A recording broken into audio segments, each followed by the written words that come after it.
श्रीमद् वाल्मीकि रामायण अरण्यकांड 43वां सर्ग 51 श्लोक। सारांश। कपट मृग को देखकर लक्ष्मण का संदेह, सीता का उस मृग को जीवित या मृत अवस्था में भी ले आने के लिए श्रीराम को प्रेरित करना तथा श्रीराम का लक्ष्मण को समझा बुझाकर सीता की रक्षा का भार सौंपकर उस मृग को मारने के लिए जाना। आरंभ।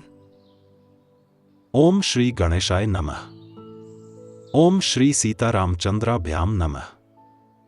श्लोक 1 से 10। वह मृग सोने और चांदी के समान कांति वाले पार्श्व भागों से सुशोभित था। शुद्ध सुवर्ण के समान कांति तथा निर्दोष अंगों वाली सुंदरी सीता फूल चुनते चुनते ही उस मृग को देखकर मन ही मन बहुत प्रसन्न हुई और अपने पति श्रीराम तथा देवर लक्ष्मण को हथियार लेकर आने के लिए पुकारने लगीं। वे बारंबार उन्हें पुकारती और फिर उस मृग को अच्छी तरह देखने लगती। वे बोलीं, आर्यपुत्र, अपने भाई के साथ आइए, शीघ्र आइए। विदेह कुमारी सीता के द्वारा पुकारे जाने पर नरश्रेष्ठ श्रीराम और लक्ष्मण वहां आए और उस स्थान पर सब ओर दृष्टि डालते हुए उन्होंने भी उस समय उस मृग को देखा। उसे देखकर लक्ष्मण के मन में संदेह हुआ और वे बोले, भैया, मैं तो समझता हूं कि इस मृग के रूप में वो मारीच नाम का राक्षस ही आया है। श्रीराम, स्वेच्छानुसार रूप धारण करने वाले इस पापी ने कपट वेश बनाकर वन में शिकार खेलने के लिए आए हुए कितने ही हर्षोत्फुल्ल नरेशों का वध किया है। पुरुष सिंह ये अनेक प्रकार की मायाएं जानता है। इसकी जो माया सुनी गई है वही इस प्रकाशमान मृग रूप में परिणत हो गई है। ये गंधर्व नगर के समान देखने भर के लिए ही है, अर्थात इसमें वास्तविकता नहीं है। रघुनंदन, पृथ्वीनाथ, इस भूतल पर कहीं भी ऐसा विचित्र रत्नमय मृग नहीं है। आत है, निसंदेह ये माया ही है। मारीच के छल से जिनकी विचार शक्ति हर ली गई थी, उन पवित्र मुस्कान वाली सीता ने उपर्युक्त बातें कहते हुए लक्ष्मण को रोककर स्वयं ही बड़े हर्ष के साथ कहा, आर्यपुत्र, यह मृग बड़ा ही सुंदर है। इसने मेरे मन को हर लिया है। महाबाहो, इसे ले आइए। यह हम लोगों के मन बहलाव के लिए रहेगा। श्लोक 11 से 20। राजन, महाबाहो, यद्यपि हमारे इस आश्रम पर बहुत से पवित्र एवं दर्शनीय मृग एक साथ आकर घास चरते हैं तथा श्रीमर अर्थात काली पूंछ वाली चवरी गाय, चमर अर्थात सफेद पूंछ वाली चवरी गाय, रीछ, चितकबरे मृगों के झुंड, वानर तथा सुंदर रूप वाले महाबली किन्नर भी विचरण करते हैं, तथापि आज के पहले मैंने दूसरा कोई ऐसा तेजस्वी, सौम्य और दीप्तिमान मृग नहीं देखा है जैसा कि यह श्रेष्ठ मृग दिखाई दे रहा है। नाना प्रकार के रंगों से युक्त होने के कारण इसके अंग विचित्र जान पड़ते हैं। ऐसा प्रतीत होता है मानो यह अंगों का ही बना हुआ हो। मेरे आगे निर्भय एवं शांत भाव से स्थित होकर इस वन को प्रकाशित करता हुआ यह चंद्रमा के समान शोभा पा रहा है। इसका रूप अद्भुत है। इसकी शोभा अवर्णनीय है। इसकी स्वर संपत्ति अर्थात बोली बड़ी सुंदर है। विचित्र अंगों से सुशोभित यह अद्भुत मृग मेरे मन को मोह लेता है।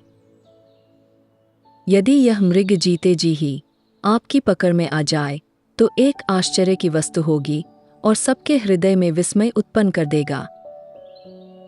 जब हमारे वनवास की अवधि पूरी हो जाएगी और हम पुनः अपना राज्य पालेंगे, उस समय यह मृग हमारे अंतःपुर की शोभा बढ़ाएगा। प्रभो, इस मृग का यह दिव्य रूप भरत के, आपके, मेरी सासुओं के और मेरे लिए भी विस्मयजनक होगा।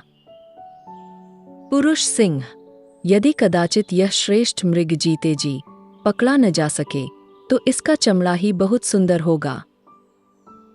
घास फूस की बनी हुई चटाई पर इस मरे हुए मृग का सुवर्णमय चमड़ा बिछाकर मैं इस पर आपके साथ बैठना चाहती हूँ।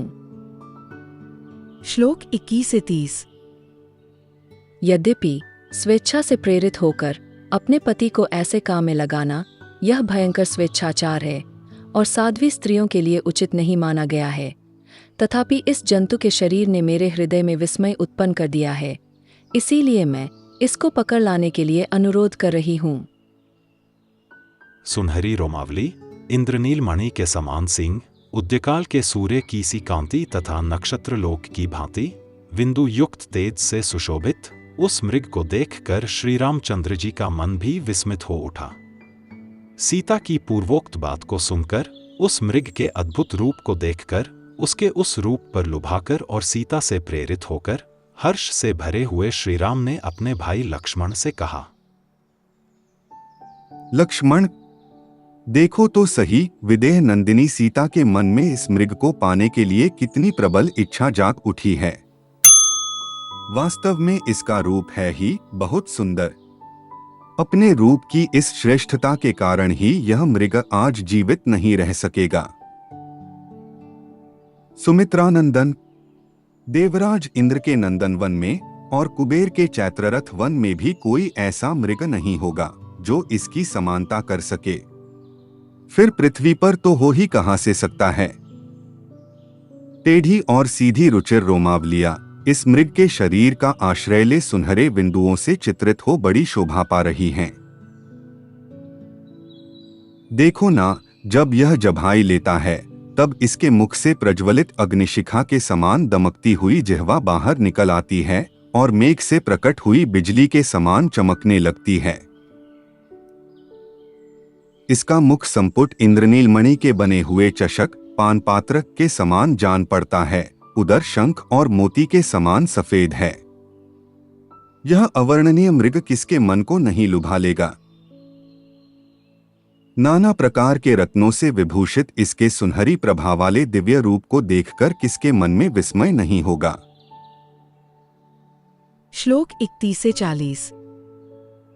लक्ष्मण, राजा लोग बड़े बड़े वनों में मृग्या खेलते समय मांस अर्थात मृगचर्म के लिए और शिकार खेलने का शौक पूरा करने के लिए भी धनुष हाथ में लेकर मृगों को मारते हैं। मृग्या के उद्योग से ही राजा लोग विशाल वन में धन का भी संग्रह करते हैं, क्योंकि वहां मणि, रत्न और सुवर्ण आदि से युक्त नाना प्रकार की धातुएं उपलब्ध होती हैं। लक्ष्मण, कोष की वृद्धि करने वाला वह वन्य धन मनुष्यों के लिए अत्यंत उत्कृष्ट होता है। ठीक उसी प्रकार जैसे ब्रह्म भाव को प्राप्त हुए पुरुष के लिए मन के चिंतन मात्र से प्राप्त हुई सारी वस्तुएं अत्यंत उत्तम बताई गई हैं।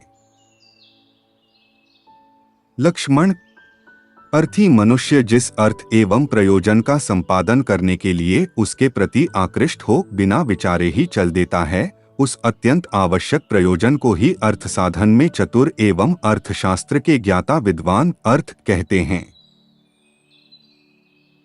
इस रत्न स्वरूप श्रेष्ठ मृग के बहुमूल्य सुनहरे चमड़े पर सुंदरी विदेहराज नंदिनी सीता मेरे साथ बैठेगी।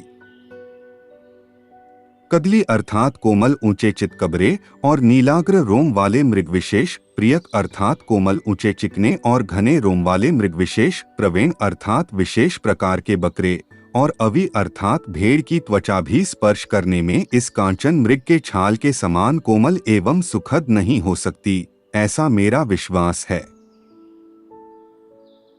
यह सुंदर मृग और वह जो दिव्य आकाशचारी मृग अर्थात मृगशिरा नक्षत्र है, ये दोनों ही दिव्य मृग हैं। इनमें से एक तारा मृग और दूसरा महिमृग है। लक्ष्मण, तुम मुझसे जैसा कह रहे हो यदि वैसा ही यह मृग हो, यदि यह राक्षस की माया ही हो तो भी मुझे उसका वध करना ही चाहिए, क्योंकि अपवित्र अर्थात दुष्ट चित्त वाले इस क्रूरकर्मा मारीच ने वन में विचरते समय पहले अनेकानेक श्रेष्ठ मुनियों की हत्या की है। इसने मृग्या के समय प्रकट होकर बहुत से महाधनुर्धर नरेशों का वध किया है, अतः इस मृग के रूप में इसका भी वध अवश्य करने योग्य है। श्लोक 41 से 51।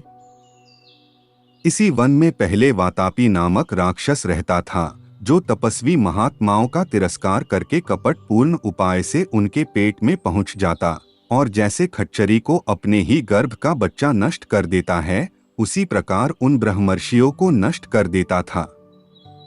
वह वातापी एक दिन दीर्घकाल के पश्चात लोभवश तेजस्वी महामुनि अगस्त्य जी के पास जा पहुंचा और श्राद्ध काल में उनका आहार बन गया, उनके पेट में पहुंच गया। श्राद्ध के अंत में जब वह अपना राक्षस रूप प्रकट करने की इच्छा करने लगा, उनका पेट फाड़कर निकल आने को उद्यत हुआ। तब उस वातापी को लक्ष्य करके भगवान अगस्त्य मुस्कराए और उससे इस प्रकार बोले, वातापे, तुमने बिना सोचे विचारे इस जीव जगत में बहुत से श्रेष्ठ ब्राह्मणों को अपने तेज से तिरस्कृत किया है, उसी पाप से अब तुम बच गए। लक्ष्मण, जो सदा धर्म में तत्पर रहने वाले मुझ जैसे जितेंद्रिय पुरुष का भी अतिक्रमण करे, उस मारीच नामक राक्षस को भी वातापी के समान ही नष्ट हो जाना चाहिए। जैसे वातापी अगस्त्य के द्वारा नष्ट हुआ, उसी प्रकार यह मारीच अब मेरे सामने आकर अवश्य ही मारा जाएगा। तुम अस्त्र और कवच आदि से सुसज्जित हो जाओ और यहाँ सावधानी के साथ मिथिलेश कुमारी की रक्षा करो। रघुनंदन, हम लोगों का जो आवश्यक कर्तव्य है वह सीता की रक्षा के ही अधीन है। मैं इस मृग को मार डालूंगा अथवा इसे जिंदा ही पकड़ लाऊंगा। सुमित्रा कुमार लक्ष्मण, देखो इस मृग का चर्म हस्तगत करने के लिए विदेह नंदिनी को कितनी उत्कंठा हो रही है, इसलिए इस मृग को ले आने के लिए मैं तुरंत ही जा रहा हूं। इस मृग को मारने का प्रधान हेतु है इसके चमड़े को प्राप्त करना। आज इसी के कारण यह मृग जीवित नहीं रह सकेगा। लक्ष्मण, तुम आश्रम पर रहकर सीता के साथ सावधान रहना, सावधानी के साथ तब तक इसकी रक्षा करना जब तक कि मैं एक ही बाण से इस चितकबरे मृग को मार नहीं डालता हूं।